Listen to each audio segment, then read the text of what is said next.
এখন আমার একটা বিশাল কাজ আছে। রুহিকে তো স্কুল থেকে নিয়ে আসা হয়ে গেছে। এখন বাজছে হচ্ছে দুপুর 2টো বাজছে। তো বিশাল কাজ আছে একটা। দেখাই আমার টেবিলটার বর্তমান অবস্থা, মানে আমার খাওয়ার টেবিলটা। এই খাবার টেবিল ফাঁকা না করলে আমি খেতে পারবো না। তো বর্তমান অবস্থাটা একবার দেখাই। এই হলো আমার খাবার টেবিলের বর্তমান অবস্থা। আমি রুহিকে স্কুল থেকে দিয়ে এসে বাজার করেছি, সবজি বাজার। তো সব এখানে এনে, মানে গরমের চোটে আর আমার এখানে এনে গুছিয়ে রাখা হয়নি। আস্তে আস্তে গুছাবো বলে এখানেই রেখে দিয়েছি। এই যে সব সবজি বাজার। লোকে দেখে ভাববে 2টো লাউ, বাবরে এরা কি সবজি খায় এক সপ্তাহে। এটা কিন্তু আমার 1 সপ্তাহের সবজি বাজার। তো আমার এত সবজি লাগে কারণ হচ্ছে পুকুদের সবজি দিয়ে আমি অনেক রকমের অনেকটা করে সবজি দিই। তো সেই জন্য আমার সবজি লাগে।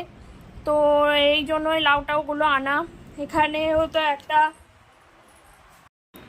এই যে লাউ কুমড়ো এগুলো সব পুকুদের জন্য লাউ কুমড়ো খুব ভালো, ওদের লোমের জন্য খুব ভালো। এই হলো, এই গেল হচ্ছে সবজি বাজার। রাঙা আলুগুলো আমার। এইগুলো হচ্ছে শাক, অনেক কিছু কিনেছি, আম টাম অনেক কিছু কিনেছি। আর এখানে হচ্ছে ব্লিঙ্কিটের মাল। ব্লিঙ্কিট এই মাত্র দিয়ে গেল, সেগুলোকেও রাখতে হবে। এটা হচ্ছে 5 কেজি চিনি। আর 5 কেজি চিনি কেন কিনলাম সেটা হচ্ছে আমের আচার করব। আমি কিন্তু অত চিনি টিনি খাই না। ভাববেন না যে 5 কেজি চিনি, বাবা এ তো তার মানে প্রচুর চিনি খায় সেই জন্য এত মোটা। কিন্তু না, আমি চিনি খেতে ভালোবাসি মিষ্টি, কিন্তু খাওয়া না খাওয়াটা চেষ্টা করি। তো সেটা হচ্ছে ব্যাপার, চেষ্টাটা অন্তত করি। খাই না আমি তো সুগার ফ্রি খাই, চায়েতে সুগার ফ্রি খাই। আর এমনি কিছু রান্না বান্না নিজের জন্য কিছু আলাদা করে করলে সেটাও সুগার ফ্রি দিয়েই করি। আর সবার জন্য রান্না করলে তখন চিনি দিই। আর এটাকে মেনলি কেনা হয়েছে হচ্ছে আমের আচার করবার জন্য। আর ব্লিঙ্কিটের মাল এসেছে। ব্লিঙ্কিটের অনেক কিছু অর্ডার দিয়েছিলাম, তার মধ্যে আবার নখপালিশও অর্ডার দিয়েছিলাম। এটা আবার বরকে বেশি দেখালে হবে না, মাথা খারাপ হয়ে যাবে, থাকবে, দেখানোর দরকার নেই। এছাড়াও ফ্লিপকার্টেও অর্ডার দেওয়া আছে। এই মাসে গোসরিটা অর্ডার দেওয়া আছে, সেটা এখনও আসেনি।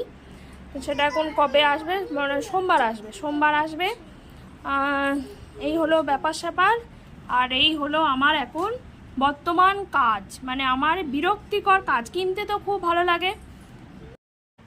লাগে, কিন্তু সেগুলোকে গুছিয়ে রাখতে আর ভালো লাগে না। কিন্তু কি উপায়, করতে তো আমাকেই হবে, আর তো কেউ করবে না। কিনে ফেলেছি, এবারে এত কটা জিনিসগুলোকে ফ্রিজে ঢোকানোই হচ্ছে আলাদা কথা। তার মধ্যে মোচা টোচাগুলো ঢোকাবো না। কালকে আর পরশু দিন হাজব্যান্ডের ছুটি আছে, সেই জন্য মোচা কিনেছি, ওকে দিয়ে ছাড়াবো মোচা কটা। তো এই হচ্ছে ব্যাপার। তো আমি এখন কাজগুলো করি, আর তোমরা এখন ভিডিও দেখো।